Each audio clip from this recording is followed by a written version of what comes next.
Welcome to the Masculine Wilderness Podcast. I'm your host, Tom Perez. I'm the CEO and founder of Epic Project, a nonprofit organization that is committed to nurturing a generation of men who won't buy sex. Today, we have a legend in this movement with us. She has 30 years of working in policy, advocating for change, standing alongside survivors, and so much more. She's one of the most profound leaders in this work, and her name is Taina Bien-Aimé. Taina has 3 decades of experience defending the rights of women and girls at the national and global levels. She's currently the executive director of the Coalition Against Trafficking in Women, CATW, as it's known. It's one of the oldest international organizations dedicated to ending trafficking in women and girls and commercial sexual exploitation as practices of gender-based violence and discrimination. Prior to her position at CATW, and for 20 years, Taina was involved with Equality Now, a global organization working to promote the human rights of women and girls, first as a founding board member and subsequently as the executive director for 10 years. She was also a director of business affairs at Home Box Office and practiced international corporate law at the Wall Street firm Cleary, Gottlieb, Steen, and Hamilton. Taina holds a Juris Doctor degree from NYU School of Law and a degree in political science from the University of Geneva Graduate School of International Studies in Switzerland. She has extensive media experience and was honored with a number of awards for her campaigns to secure equality for women and girls globally, among which being listed on the 2021 Forbes inaugural 50 Under 50 Women Who Have Made Social Impact. In today's episode, Taina and I discuss her journey into the work she's doing now. We talk about the issue of sex trafficking from the national and the global levels. We also explore some of the deeper historical roots of this struggle, as well as hope for change. Taina is truly an elder in this movement, and we're so grateful to sit with her and learn. You're going to be both encouraged and challenged by this conversation.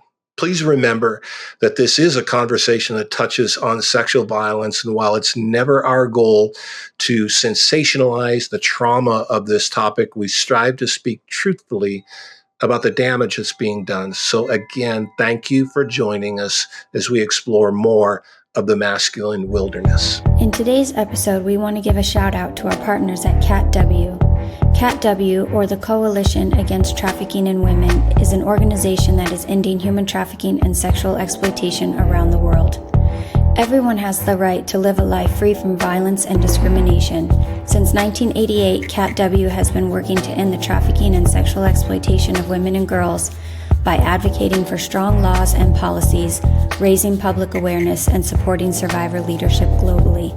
Learn more at catwinternational.org. That's CATW international.org. Welcome, everyone.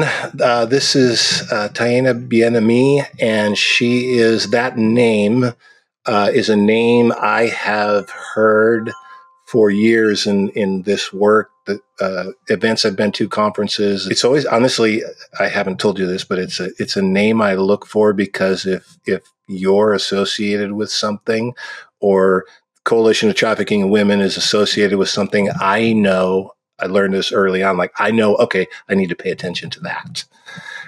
So I'm really grateful. Like we talked about earlier, when you said yes, I'd be happy to come on and talk. I got excited. I a little bit fanboy-ish. I hope not, but I'm really grateful to just have you join this conversation. And I'm looking at the other side of my screen. I have a list of questions, and I'm going to get to that.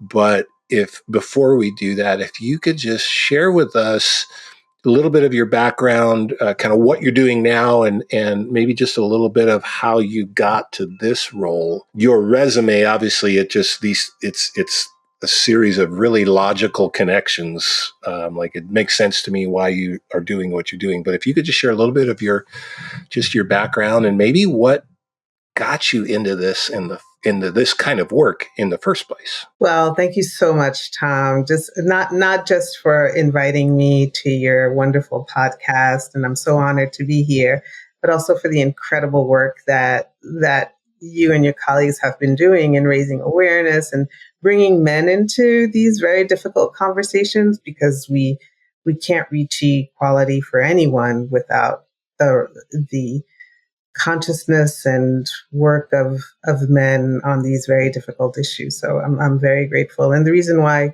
you've heard my name for a long time is because I've been doing this for too long, like 30 years or more. So yeah.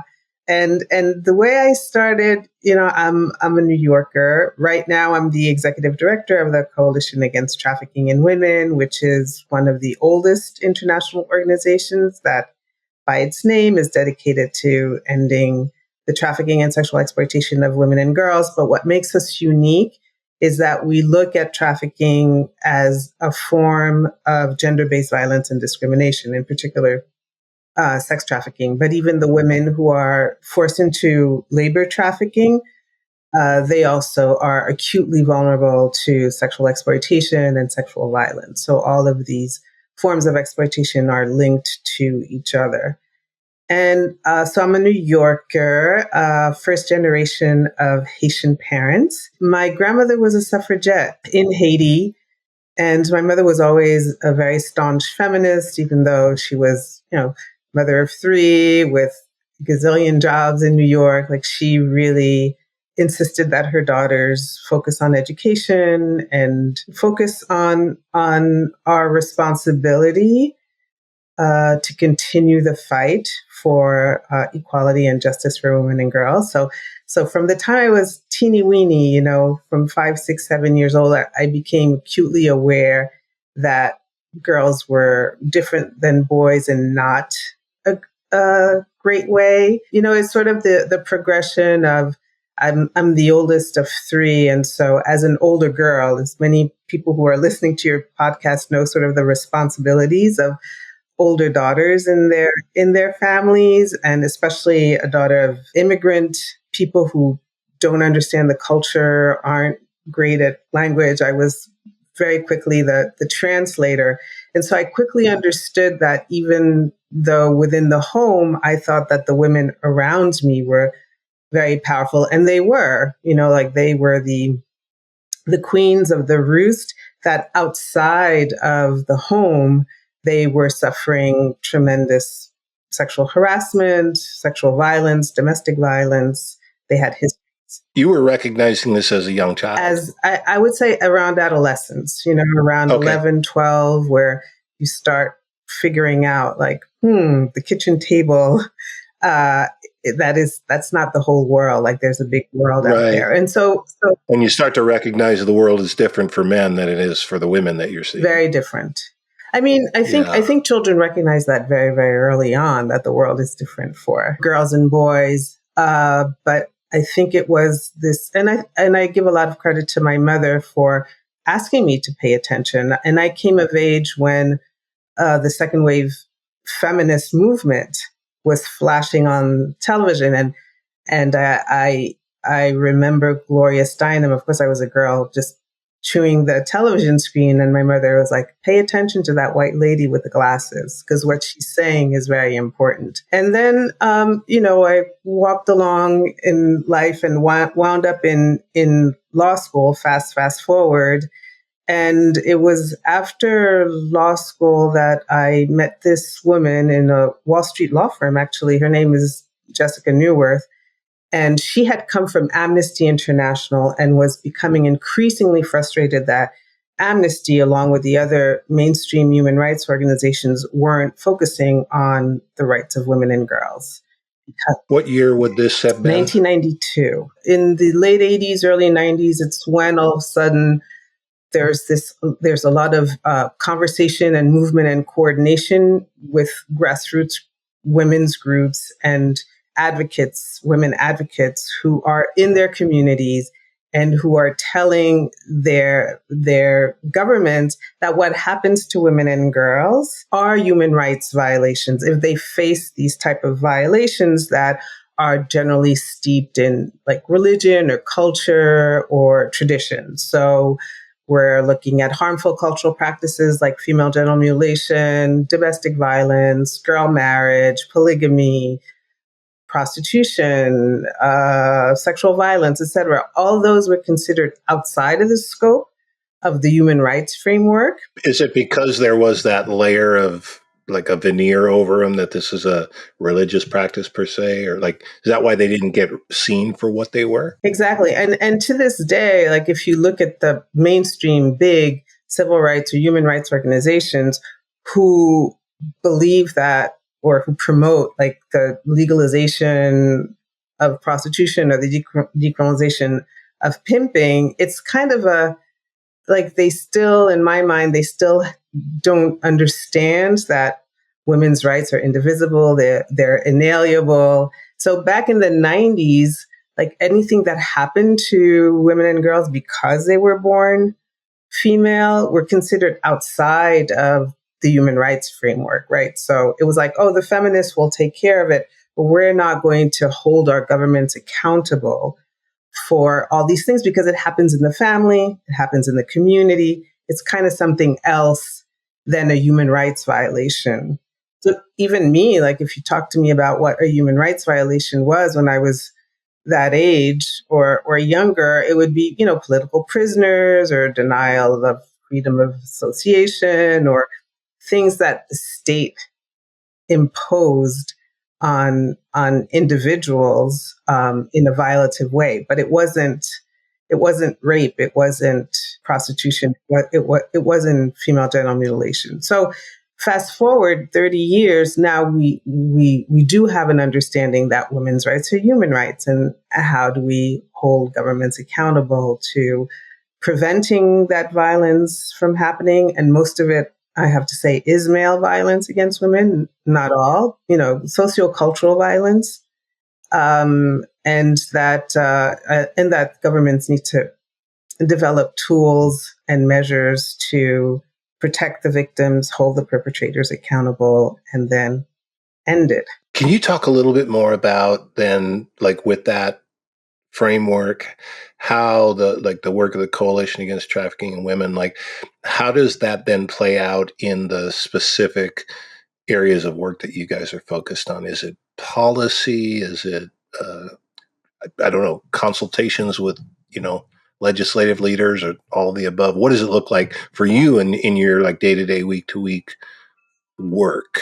So I like to separate our work into three baskets. The first would be legal advocacy. So we're primarily a legal advocacy organization where, whether it's at the local level, you know, the municipal level, state level, then at the federal level, internationally at the national level, and then we work with the United Nations.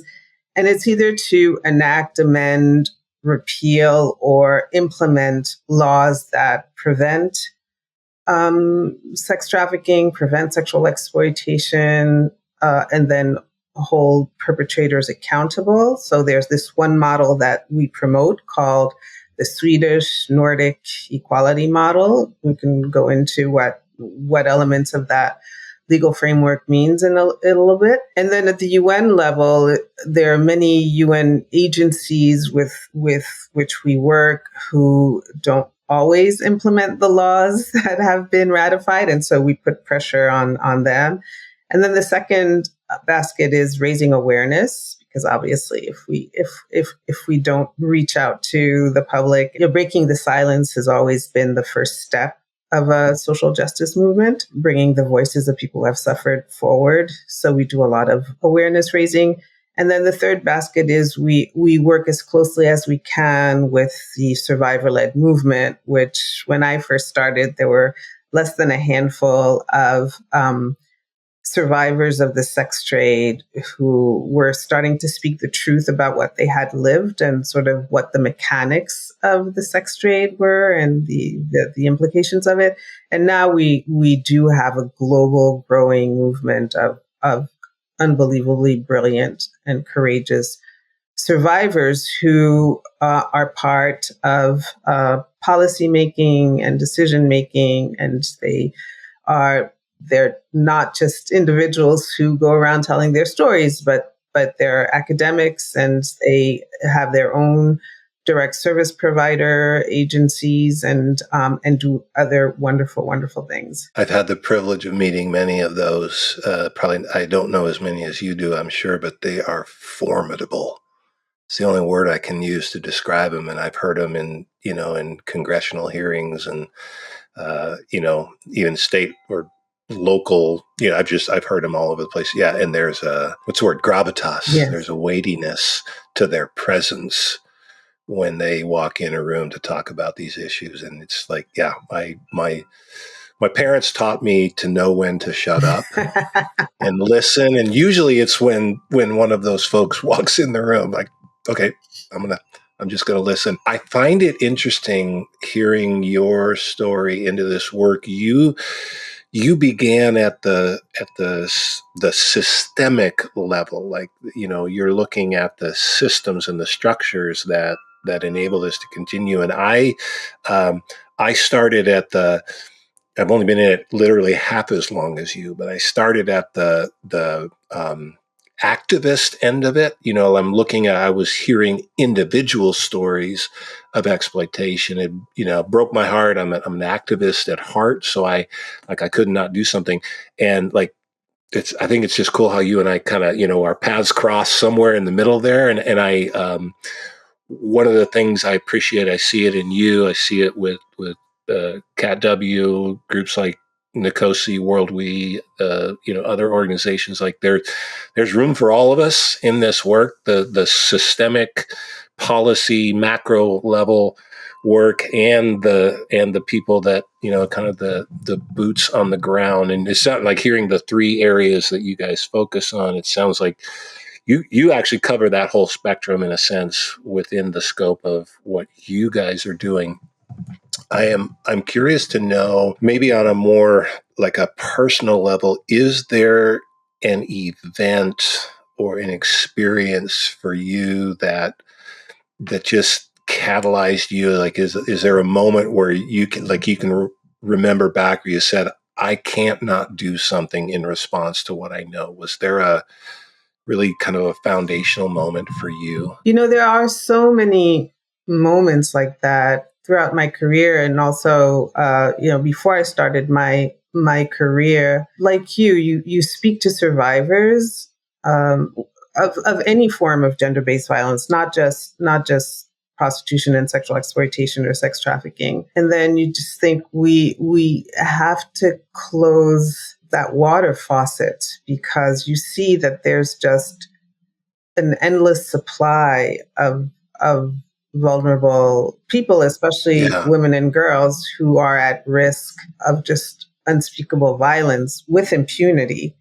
And so how can you stop that? When I was in college, I had a roommate who found herself in prostitution, but she had sort of the typical story that so many women in prostitution have. Like, she was raped at a very young age. She was 10 years old, and there was a lot of sexual abuse, displacement, homelessness. She manages to kind of get herself together, and then somehow relapses. And at first, at the time, we're young, we're 18, 19. It's like, it's not a job that I would do. Like, this is what I'm thinking. You could see sort of the violence that she was going to face. And her clientele was very, very high end. So judges, lawyers, businessmen. From time to time, she would come and tell me like what kind of fetishes they would have. Like, some of them would come with whips and handcuffs and things like that. And you guys are college roommates? Yes, I could see her deteriorate. And it was like, she says, no, I'll just do this for a little bit and then I'll be fine. Don't worry. And then what do you do when you're a kid and you're seeing your roommate just deteriorate mentally, physically? She was getting more and more withdrawn, and then she just disappeared. And I just remember just helplessness I felt, because to this day, I don't know what happened to her. She just disappeared. It was moments like that really made me think about what kind of world are we in which we allow something like that to happen. And it wasn't like we could complain to people when she would say, was this judge and that lawyer? And, again, very, very prominent men in the community. So where do you go when that happens? Yeah, I'm saying, like, how do you swallow all that, and choke it down, and knowing that you can't do anything about it? So was that like a kind of a critical moment for you? Yeah, it was one of the critical, because we're raised because we focus right now. I mean, I think throughout my career, I've always focused on harmful cultural practices, mostly female genital mutilation and girl marriage. And then now, the sex trade is our harmful cultural practice, right? We eat it, we breathe it, it's fed to us from a very young age. And this is I came of age way before the internet was a thing. And now from the time they're in grade school or middle school, girls are taught to be submissive sexually and boys are taught to dominate through all of the images and statements and everything that we're seeing on social media and elsewhere. And so what does that do to a person's mind where you're it's cognitive dissonance, right? We often use that term in our work, where you're seeing something that in your gut knows is abusive and abuse of power and abuse of vulnerability. But then you've got all of these very, very powerful sources that are telling you, no, it's okay, it's empowering. You're dreaming it, it's not that bad. You are the only one in my experience so far that I have heard. I heard you say it elsewhere as well, where you couch this whole conversation in terms of a harmful cultural practice. And it's so helpful for me to see it. I think it's helpful for men to understand it that way, because if you can see it that's a big umbrella. If you can accept that it's a cultural practice, it's something like you're saying that is perpetuated in 100 different ways, by all kinds of different forces. You can't just dismiss it as, it's just a transaction. It's just it's the two consenting adults, is no big deal. Like, it's hard to minimize the damage when you see it that way.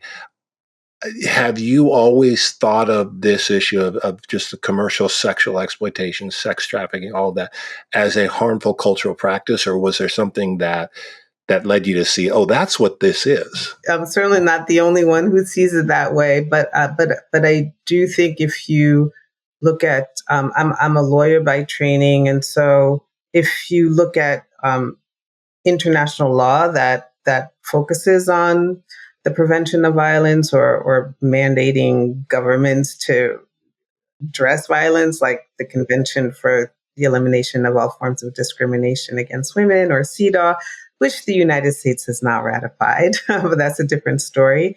I mean, they do talk about, under international law and many national laws, like they explain that it's discrimination that leads to violence. And that's not just for women and girls, right? If you discriminate against another group of human beings for whatever reason, based on religion or ethnicity or race, what you do is you dehumanize that person. And once the discrimination leads to dehumanization, anything can be done to those people because you justify it. You see it in situations of genocide, like the Rwandan genocide or the Holocaust. Just right? reading, yeah. There are many examples. It's not necessarily stemming from a political situation, right? It happens in the home, it happens in the community, and it's steeped. Exactly. It's cultural. It's kind of the chicken and the egg. I don't think anybody really has a an answer as to why women and girls are seen so inferior to men and boys, just Right. across cultures. I don't think there's not one country in the world where women aren't raped or don't fear being raped, or there's not, trafficking going on. And the question is why? I mean, it has, I have not read anything that leads to a very persuasive conclusion as to why. I mean, we can. Why? I mean, you may have an answer to that. I don't know. You're a guy like. I have theories, but what's so helpful to me about the way you phrase it as a harmful cultural practice is then I'm like, oh, I'm a part of the culture, therefore the solution has to include me. Like I think that's what clicked in my head when I heard you start talking about it that way. It's like, oh, so it's not a law enforcement thing. It's not policy. I can't, and I've heard men at times, especially, want to dismiss this whole conversation as that's just a feminist thing, and like you can't even play that card. If you're part of the culture, you're part of the culture, and if it's a harmful cultural practice, then we all have something that is needed, to try to make this go away. So it's super helpful. Yeah. And you've, I want to connect another dot here because it's related.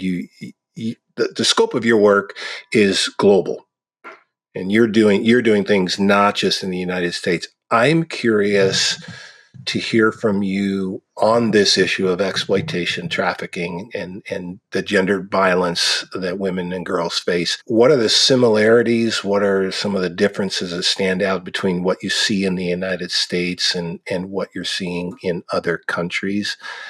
I think I was this way too, tend to have a myopic view of like America and like, well, I always thought, and every man I've ever talked to said the same thing, that, yeah, well, it's happening in faraway places, right? Like Cambodia and Thailand. And when I say, and here, like it's very disturbing. But what do you see? Like, what are some of the differences? What are some of the similarities on the issue in the United States versus other parts of the world? Is there anything that stands out? The Universal Declaration of Human Rights gives us, it was the first codification by member states, right? After World War II, they got together, and then thanks to Eleanor Roosevelt, who was the architect of the Declaration for Human Rights. And I recommend that everybody read it because it's an aspirational document, and it basically tells us what it means to be human and sort of all of the rights that are inherent to us as human beings by virtue of our birth. And so there are three characteristics to human rights that are key to our conversation. One, that they're universal. They're inalienable, meaning that you can't give them away. The government can't take them away. You can't sell them. You can't consent to being violated. They're particular as well. So when you look at violence against women around the world is universal, but then you'll have particularities of that type of violence and discrimination based on a country's culture or religion. There was a study in the European Union, and we know most countries in Europe are highly developed, both from a policy perspective, economically. The level of domestic violence, the percentage of domestic violence was the same, whether it was Sweden or Portugal or a country in Eastern Europe to France. And, when we imagine where the Nordic countries are on gender equality, we think it's the nirvana, right? They figured it out. They have no discriminatory laws. The government invests in gender equality. The domestic violence and stats on rape are proportionally the same as they are in any country around the world, more or less. So the question is why? Why? So in terms of what happens in the US, I mean, yeah, it's easy to compare the United States, like the status of women in the United States versus the status of women and girls in Afghanistan, where there's just raging femicide at every second of the day. we are not there. But women and girls face so much violence in the United States with impunity, right? From domestic violence, we have different forms of femicide. And the sex trade is the fact that the government allows it, and sometimes profits, most times profits from it. And when you listen to survivors who will tell you that how many sisters they've lost along the way, they don't exist. We don't have any numbers on how wide the sex trade is. I always say, I'm based in New York City, and I always say it would be so easy for each police precinct to quantify the number of commercial sex establishments, legal and illegal, in New York, right? They know where the brothels are. They know where the strip clubs are. Strip clubs are legal in New York City, tragically. Like, they know the underground, they know everything. They could easily quantify it, but they don't. And the question is, why? Because we would then not only quantify it, but you could also look at the economic cost to society, whether it's in emergency rooms or law enforcement or, health issues, et cetera. But we profit from the sex trade so much, and not just economically, but also, again, from a cultural perspective, because we don't ask ourselves, like, who's being bought and who's doing the buying and who's getting harmed. It's almost a form of femicide, because we do not know how many women and girls, and, men and boys obviously are also victims of sex trafficking and sexual exploitation, but it's, the vast majority are women and girls and of color. We don't even know or care how many of them died. Right. And you just think, well, how can we criticize another government for failing to protect their female population when we're not even interested in quantifying the harm? Yeah, the things we care about are usually the things we count. So if you work that backwards, if we're not counting, we must not care. Is it a fair comparison to compare the United States and the EU, just in Europe in general, when we're talking about this issue? Because I've heard people, they want to say, well, and you kind of pointed to, it's like, well, we're not Afghanistan. We're not doing that kind of stuff. But that's really not the comparison. But is it fair to compare it to EU countries? It goes back to the legal frameworks that govern prostitution. So the European Union countries have very different legal frameworks. Like, you'll have the Netherlands and Germany that have a legalized and decriminalized framework, along with other countries, Belgium, Switzerland, Liechtenstein, Austria. So that you have a lot of legalized and decriminalized environments. And then you have Sweden, Norway, Northern Ireland, that have what is known as the equality model or the Nordic model, which decriminalizes the people engaged in prostitution, offers them services instead of arrest and incarceration, and then holds sex buyers accountable. So they're called the Sex Purchase Ban Acts in many of those countries. And so you'll see the different impact of each of those legal frameworks in those countries. In the US, prostitution is governed at the state level, not at the federal level. So prostitution is criminalized in most states, except for a few counties in rural Nevada, where only legalized brothels are authorized to promote and have people engage in prostitution. So you can't engage in prostitution in front of the legalized brothel or in the town next door. People think that it's legal in Nevada, but it's not. It's tolerated. Oh, but it's tolerated in New York City. It's tolerated. Yeah, it's true. Yeah, it's tolerated in most states. And then Maine in July of 2023 is the first state of the nation to pass what is known as the Nordic or equality model. New York was hoping that we'd be the first, but they beat us to it. It's been a bloody fight, too. It's always a bloody fight. Yeah. But they won. And thanks to this extraordinary representative, Lois Reckitt, who unfortunately died like 3 weeks after the bill was passed. was enacted. But yeah, testament to her power. It's so fascinating hearing you, not just as someone who's working on the larger macro, systemic side of things, but as a woman in that fight. It seems like my experience in the time I've been involved in this work is that the women always show up. Like, and men are, I feel like we are always late to the fight. But in your experience, have there been, or are there men that like you count as, strong partners that are in the trenches with you? Is that even a thing? Well, you, Tom, and Epic. Well, Yeah, but sure. we're not doing the same. We're not in the same lane as you.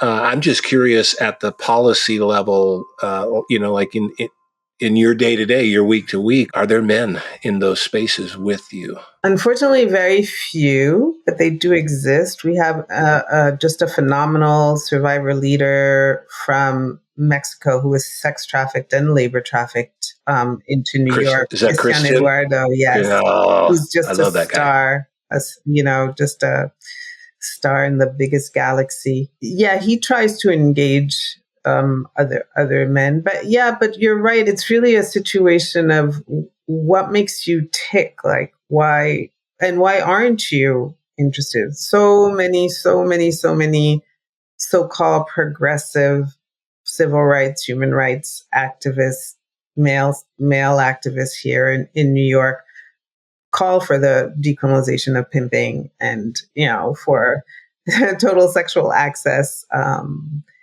to women's bodies and, other people's bodies. And it's pretty tragic. I don't understand it, just like I don't understand sex buying, even from a male. I mean, I understand it from a feminist women's rights perspective, but I don't understand it from a male perspective. Like, what kind of psyche do you have that would have you go with this woman who clearly, more likely than not, visibly in distress? Usually these women do have a lot of symptoms of distress, and they just don't care. They don't care that maybe 5, 10, 15 men before you penetrated her. I just don't understand. At one level, the answer is simple, and I think you already answered it. It's culture, acclimated to a culture that says this practice is what men do. And actually, I'm so glad you raised that, because it points to a conversation we've been having with men now. So I know a decent amount about the work we do, but like for 10 years, more than 10 years, we have been directly engaging with active online sex buyers. So we are talking to the guys that you're wondering, why are they doing it? So we're having those conversations. I think we understand more of the motive and all of that. And I think even with our most experienced volunteers that have talked with the most buyers, I wonder if they would still go, yeah, I still don't get it. I don't know why they would do that. But I mean, I've heard buyers in the middle of a conversation with one of our volunteers. He was in the middle of trying to buy sex, and our volunteer was trying to redirect the conversation. This was, on the phone, and the guy just cut him off mid-sentence, and he just said, "Whatever, dude, I just want to get laid."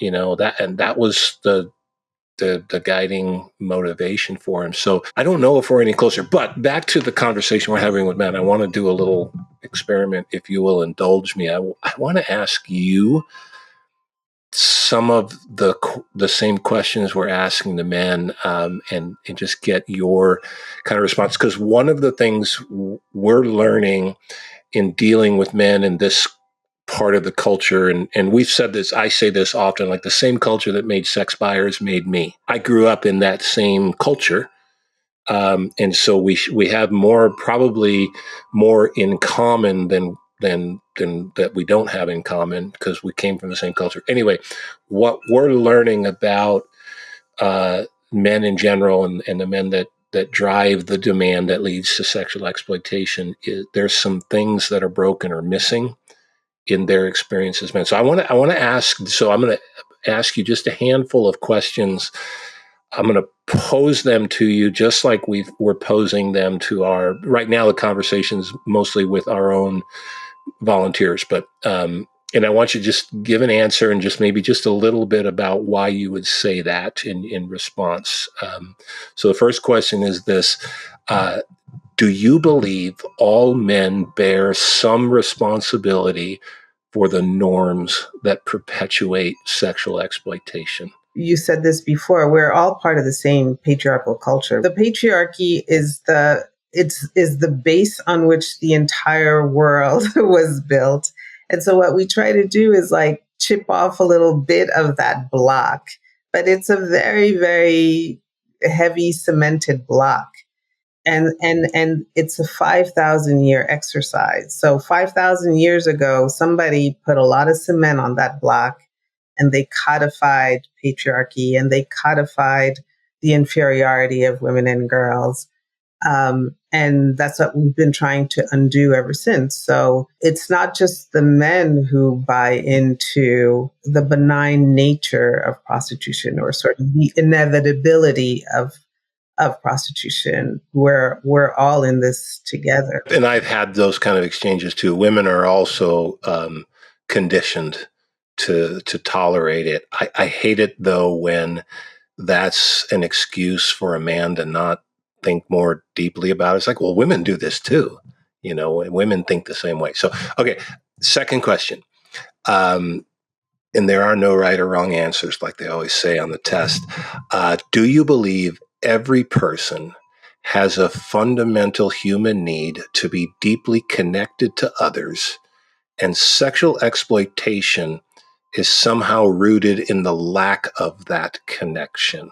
I think it's more complicated than that. I think that the purchase of sex comes from, besides being sort of an impulsive activity, it does stem from something that stuck with you along the way that made you truly believe and exercise in a very negative way that you are superior to women and that you are entitled to exercise that power regardless of who you're purchasing, you know, like regardless of her vulnerability or her situation. I think it is about more entitlement because you have a lot of sex buyers who are deeply connected in very positive ways to people in their lives.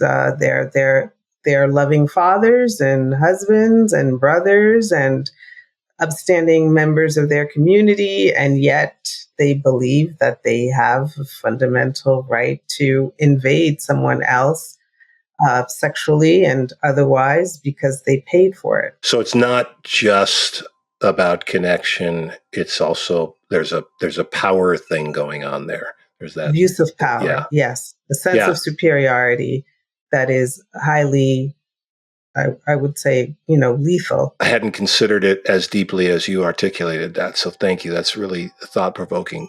Question number 3. I'm starting to sound like a game show host.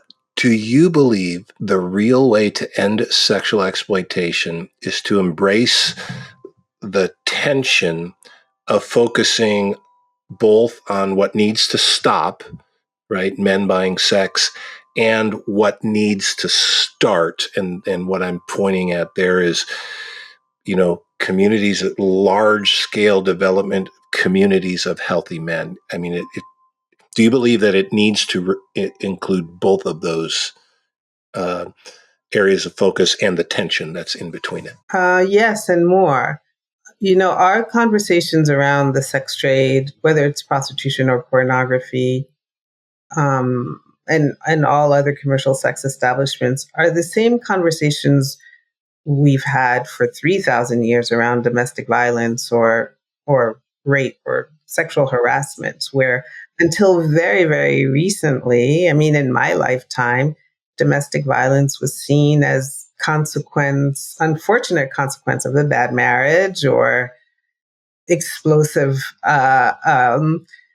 characteristics of a husband, it was not seen as a crime of abuse, of violence, of discrimination against women until, I mean, we were adults when that happened. And so again, because all of those forms were accepted in various cultures, right?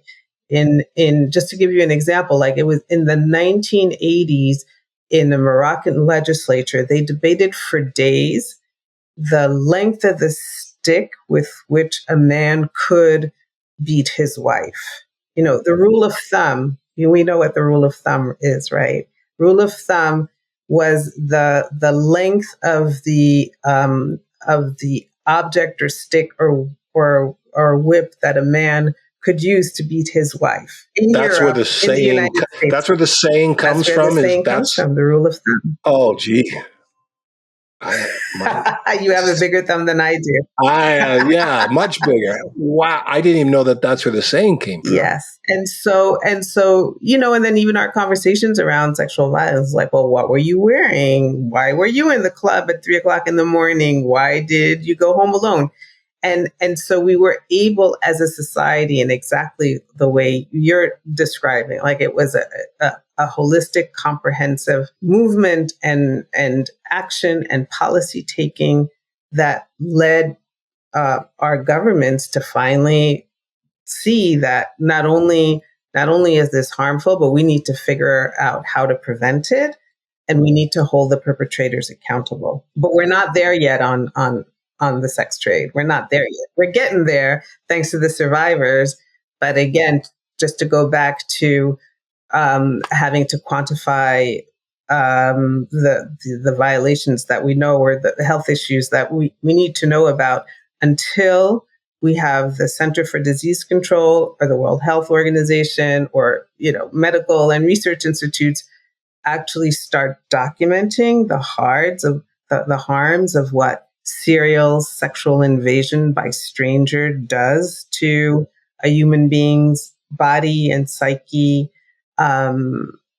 We're not going to recognize the harms that are really being done. I agree with you, and that's one of the frustrating things. Like that level of conversation, that is, there's not a lot of people and places and agencies and leaders and so forth that have the stomach for that conversation. But I agree with you. Like, yeah, we got to look at it like that. This all like so much of what you're talking about, like happened in our lifetime. That's what's like that change. Does that give you any kind of like hope to realize, okay, this can happen in a lifetime? Sure. Does that give you any? Oh yeah, no, I mean, that's what keeps us all moving forward as fast as we can while we can, because we know that social change is possible. We've seen it, and not just in this area. Like in your work, in your opinion, you think about what you're doing. Whose shoulders do you stand on? You know, that saying that we stand on the shoulders of our predecessors. Like we didn't do all this on our own. Like who are the people that you're like, yeah, I couldn't do this if they hadn't first spoken up or took action? Are there specific people for you? I mean, just too many shoulders to cite. You know, I mean, you have the big names. You know, the thinkers, the doers, the brave women, from Sojourner Truth to Gloria Steinem, Andrea Dworkin, Simone de Beauvoir. I mean, I read The Second Sex when I was 17, and it changed my life. But then also I get a lot of my my resources from writers, Toni Morrison, for instance, because what they help us do, what writers like Toni Morrison or Alice Walker or others, is that they feed your imagination into describing what the human condition is and sort of its impact on women and girls, and also linking history with what happens now, and that there is possibility for change, for growth, for finding peace in somebody's life, not just peace in the world, but just finding solace in knowing that there's a big community out there that's trying to affect social change, that nobody can do it alone, and we're just tiny, tiny cogs in a very, very big wheel. I think that is probably the one thing that helps me the most in this very difficult work, is that it's a 5,000-year journey, and so we're not going to find the solutions next week, but yeah, it's just a train that we just jump on and then hop off, and hoping that other people will jump on as well. 5,000-year journey. Oh. You're right, though. Like I'm enough of an idealist, and in other periods of my life, I've been aggressively ignorant about things, and like I feel like I could conquer the world. And some of that is my masculine, kind of the masculine framework that I grew up in. And I'm realizing now, 15 years into it, like this is going to outlive me. The work, for me, what makes it so relevant. It's always been relevant, but I started it when I had 3 daughters. My wife and I had 3 daughters. They were in high school and college, and now I have 3 grandchildren, and 2 of them are boys.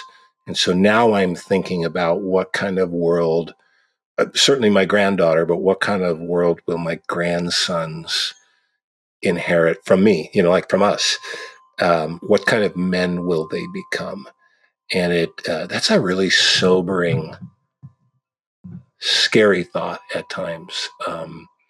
And it gives me pause.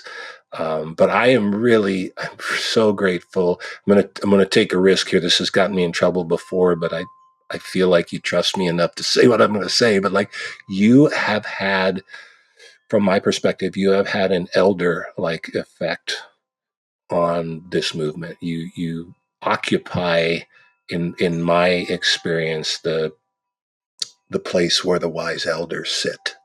So thank you for that. And there are others. We'd probably have a similar list of people that sit as elders around this work, and I feel like you're one of them. I'm really grateful for that. So I want to ask you 2 more personal questions, kind of, because one of the things we try to do, we want to give our guests the last words. I'm going to actually give you maybe the 2 last words. That's what I meant to say. This is hard work. This is, it's never out of mind. For me, I'm assuming the same for you. Like, we're always thinking about it. But for you, what are the life-giving things for you? Like, what do you do that kind of keeps you grounded and gives you life and energy? Living in New York City, I can imagine there's a million things, to do and to participate in. But like, what is it for you that's really life-giving at this season of your life? The most stressful in New York City is trying to navigate the rats on the street. I think that, I get a lot of daily strength and inspiration from my mother. She's been gone now for 30 years. But I do this in her name because she embodies so many elements of who I am, and, the millions of other women and girls of African descent. And that, she had such faith and hope for her daughters. And, now that I'm much, much older, you wonder, like, what kind of, I don't have daughters. I have 2 sons, two strapping, beautiful young men. But what world can we offer? What hope can we offer? What justice can we offer for the next generation? The fact that change can happen and does happen is also very inspiring. And then I have to say that the survivors give me enormous, just bottomless sense of of being honored to walk with them. And I can tell you, I do not know how they survived. If you listen to their stories, it is a miracle that they survived the ordeals they had to endure. And it's a testament to the human spirit, what they do. And so that gives me a lot of joy. Last word. You kind of stole it a little bit, but okay, imagine it's me and your two boys sitting with you in your living room. What is your message for us? The question is, what is your message for men? But imagine it's me and your two boys. I don't know how much time I have, but I'll give you a little story. Like my youngest, who is now 26, when he started nursery school, he was barely out of diapers. Delightful little boy. Came back home one day and told me, I hate pink. I was like, let me explore this. And I'm like, oh, pink? Look at that. Look at your Crayola box. It's just one color among many. And why pink? And he's like, it's a disgusting color. So question after question, just trying to explore. And then he tells me, pink is for girls. And I just thought, you've been in school for 48 hours and you're already socialized to understand that you are superior to girls, that pink is a girl's color and you will have nothing to do with it. And so that has always been the journey that I had with my boys, to question what was told to them and sort of the entitlement that they believed they have from birth. And what does it mean? What does equality mean? I don't think we know what it looks like, what it smells like, what it tastes like. And I think that's the journey we're all on, to really, what does equality mean? We can never, ever reach equality if sex buying is allowed and tolerated and celebrated. And then just one final point is, at the Davos Economic Forum, which is an annual forum where the most powerful men in the world gather from the world of economics and financial and politics. Well, we all know what the Davos Economic Forum is. This year, they ran out of escorts. You had escort agencies that said, guys, next 2 weeks, we don't have one escort left. So what does that say for our world? And it also, what does that mean for the fight that we're all engaged in, is that we've got a lot more to go and we need to change hearts and minds at the tippy top. Taina Bien-Aimé, you are a blessing. I'm so grateful for this conversation. I'd keep going, but you're at the end of your long week. So I just thank you so much. Thank you, Tom. Taking this time. Thank you for all you do, and thank you for your light. Thank you for listening to the Masculine Wilderness Podcast with your host, Tom Perez. This podcast is a production of Epic Project, a nonprofit organization dedicated to disrupting the demand for commercial sexual exploitation and dismantling the forces that perpetuate it. I'm your producer, Lauren Trantham. Special shout out to our favorite logo designer, Michelle Boucher, as well as Wes Finley, who crafted and donated our amazing theme song. Interested in sponsoring an episode? Send us an email at podcast@epicproject.org. That's podcast@epikproject.org. As a nonprofit organization, your donations allow us not only to produce this podcast and change the conversation around sexual exploitation, but also to manage our many programs, such as buyer intervention, teen prevention, and community education. Your support also allows us to support survivors of exploitation and more. To learn more about our work and to donate, visit www.epicproject.org. Once again, that is www.epikproject.org. Most importantly, this podcast would be nothing without you, the listener. Thank you for tuning in, subscribing, and sharing this episode with your friends and loved ones. Thank you for your commitment to learning more about the issues that affect our most vulnerable populations. Thank you for navigating this masculine wilderness with us. See you next episode.